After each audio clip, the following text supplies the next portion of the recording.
Single dice के सवालों को सॉल्व करने का ऐसा अचूक तरीका बताएंगे डियर फ्रेंड्स कि कभी भी आपका एक भी प्रश्न गलत नहीं होगा। पर मेरी बातों को आप ध्यान से समझिएगा। देखो, जब 2-3 डाइस आते हैं तो हम उसे इजीली सॉल्व कर लेते हैं, लेकिन जब एक डाइस का सवाल आता है तो उसमें हम फंस जाते हैं। तो आपको फंसना नहीं है, आपको सिर्फ इतनी बात याद रखना है कि यहाँ पर एक डाइस दिया गया है। डाइस होता है आपका 2 प्रकार का, एक होता है आपका सिंपल डाइस, दूसरा होता है स्टैंडर्ड डाइस। सिंपल डाइस मतलब साधारण पासा।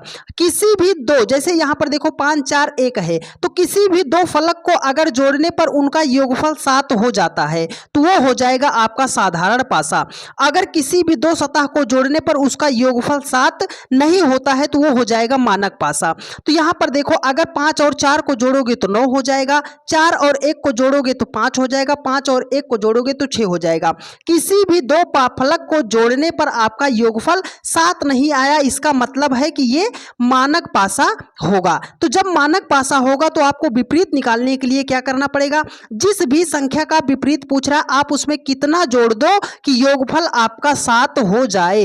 तो देखो, वो 4 का विपरीत पूछ रहा था, तो 4 में हम कितना जोड़ दें कि आपका 7 हो जाए। आप बोलोगे सर 4 में 3 को जोड़ देंगे तो 7 हो जाएगा। तो जितना जोड़ दे वही आपका विपरीत हो जाएगा।